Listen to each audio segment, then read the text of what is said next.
안녕하십니까, 황용수입니다.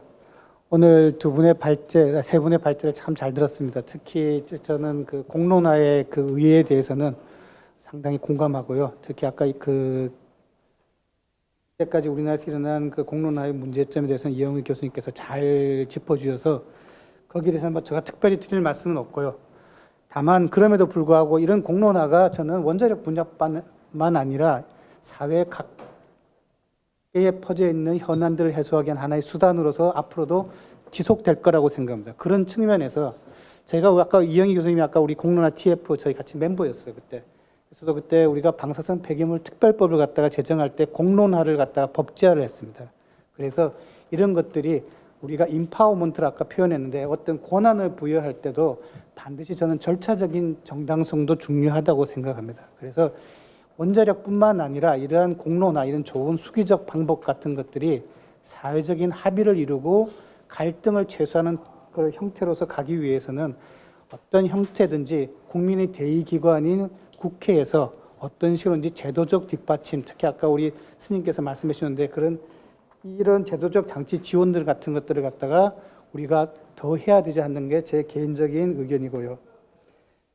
전체적으로 봐서 저는 이 신골이 이 공론화로 들어가면 약간 어려운 점이 있다고 생각합니다. 아까 우리 하동현 교수님께서는 일본의 그 DP에 관해서 말씀하셨고, 그 다음에 또 우리 잘 아시는 바와 같이 독일에 관해서도 공론화가 있었습니다. 그건 전국적인 공론화였습니다. 탈핵을 할 것이냐 안 할 것이냐 했었는데, 저희가 이해하는 바로는 이 원자력에 관해서는 공론화가 몇 번 더 있을 것으로 저는 가정합니다. 뭐 이미 알고 있는 바와 같이 사용 후 해결료 관리에 대한 공론화가 있을 거고, 또 많은 분들이 주장하는 바와 같이 탈핵 로드맵이라든지 아니면 크게 나아가서 전체 에너지 공급 구조에 관한 논의가 또 필요할 거라고 생각합니다.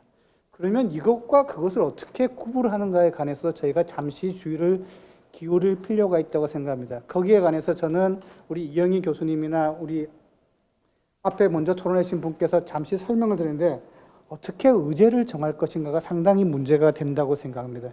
우리 이 교수님께서는 제가 이해한 바에 따르면 투표 의제는 신고리 오류표기를 하되 토론 의제는 이걸 갖다가 전체적인 걸 하자고 했는데, 과연 그렇게 됐을 경우에는 그러면 앞으로 올 그 전체적인 에너지 공론화 같은 것들에 또 어떻게 그 구분이 될 건가에 대해서는 상당히 세심한 그런 것들이 필요하다고 생각합니다.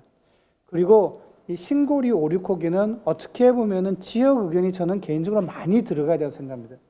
저는 공론화에서 찬성하고 좋아하는 것 중에 하나가 이런 이슈가 있을 때 지역에 우리가 소위 말하는 일반 대중들, 우리가 말할 때 민초들이 의견이 적극적으로 정책에 반영되는 게 가장 공론화의 기본이고 갈등 예방에 가장 좋은 길이라고 생각합니다. 저는 개인적으로 1992년에 리오 선언에서 가장 중요한 것은 27개의 환경운동에 관한 원칙을 갖다가 제정하면서 10번째로서 에너지 및 환경운동에 관한 정책을 갖다가 정할 때는 시민들의 참여가 필요하다고 선언한 것이라고 생각합니다. 그런 측면에서 과연 신골이 그 지역의 의견을 어떻게 반영할 건가가 저는 키라고 생각합니다. 저는 공론화의 목적이 다른 것도 아니고 갈등을 예방하고 갈등을 관리하는 거라는 측면에서 볼 때는 어떻게 우리가 다양한 신골이 주민들, 아까 말씀하신 것과 전 동의하는 건 뭔가 하면은 그분들의 생각도 다 다를 것입니다.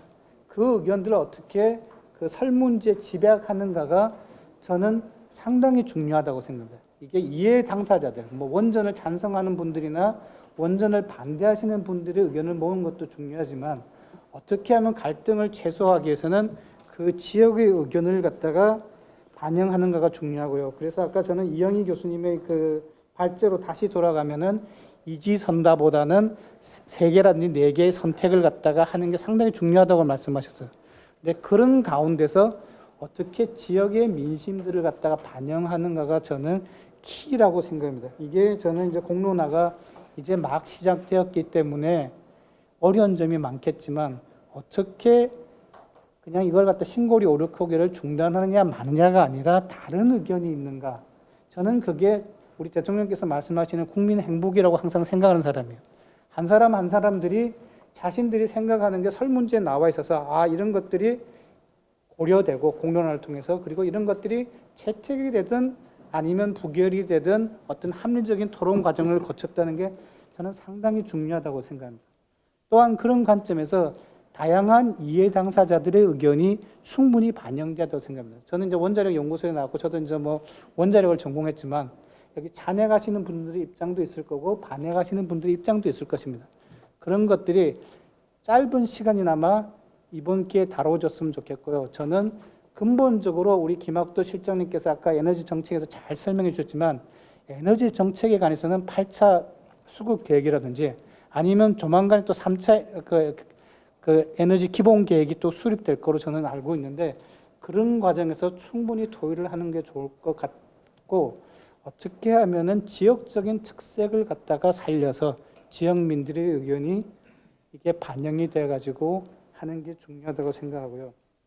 저는 항상 이 공론화를 보면서 우리 집에서 이제 그 시끄러운 아들들과 대화를 할 때 말하는 게 저는 공론화라는 게 뭐냐고 우리 애들이 어제도 질문했어요. 그럴 때는 저는 우리나라도 옛날하고 달라서 우리 아빠 시절에는 배가 고파서 고칼로리 힘 있는 음식을 내는 음식을 먹었는데 앞으로 우리 사회가 좀 더 발달해서 유기농 식품을 먹는 세상이 되었으니까 그 전환점에서 갈등이 생기는 거다. 그래서 실제로 우리가 보면은 사회가 나아지는 어떤 기반점에서 사회적 합의를 이루는 게 중요한 거고 그 하나가 지금 신고리 오류코기가 단초라고 생각합니다. 그런 측면에서는 이게 시간이 짧은 게 문제라고들 많이 이야기하는데 저는 주제를 좀 한정해서 이번에는 신고리 오류코기에 초점을 맞추고 그 다음에 많은 에너지 문제는 앞으로 있을 8차 수급 계획이라든지 궁극적으로 3차 에너지 기본 계획에서 좀 더 이런 게 상설화가 됐으면 좋겠어요. 그래서 제가 글에서는 썼는데 정보 공개에 대해서 저는 말씀드리고 싶어요. 이게 리우 선언 이후에 유럽 각국에서는 사회적 합의를 통해 가지고 이런 에너지 환경 산업에서 정보가 투명하게 공개된다는 게 선언되었고요. 그리고 공론화에 관해서 여러분도 잘 아시겠지만 프랑스 같은 경우는 법제화가 되었습니다. 우리나라도 앞으로 갈등은 이제 저희 후손들 세대는 뭐 저도 나이가 60이 이제 거의 다 됐으니까 이제 더 나이가 많이 드신 분들 앞에서 이런 말씀이 죄송하지만 앞으로 미래 세대를 생각해서는 이번 기회가 사회적 갈등을 어떻게 해소하는가에 좀 더 그 관심을 기울이는 좋은 계기가 됐으면 좋겠고요. 특히 우리 이영희 교수님께서 말씀하신 다자 선택 문제, 지역 그 사회의 의견을 받아들인 거. 그다음에 이영희 교수님께서 굉장히 중요한 말씀을 저는 했다고 생각합니다. 마지막으로 제가 말씀드리면 이 어떻게 의견을 수렴할 것인가. 이게 다수결로 하는 게 좋으냐 아니면 아까 51%를 말씀하셨는데 그러니까 쉽게 말해서 교황 선출할 때 콘클레베 방식이죠. 그죠? 하나씩 걸러가지고 이 마지막에 우리가 채택한 게 적어도 다수의 의견으로 50%를 넘는 사람들의 의견으로 채택되었다는 그런 방식에 관해서도 저희가 좀 더 세심한 주의를 기울여서 사회적 갈등을 갖다가 예방하는데 좋은 기회가 되었습니다. 여기서 마치도록 하겠습니다. 예, 수고하셨습니다.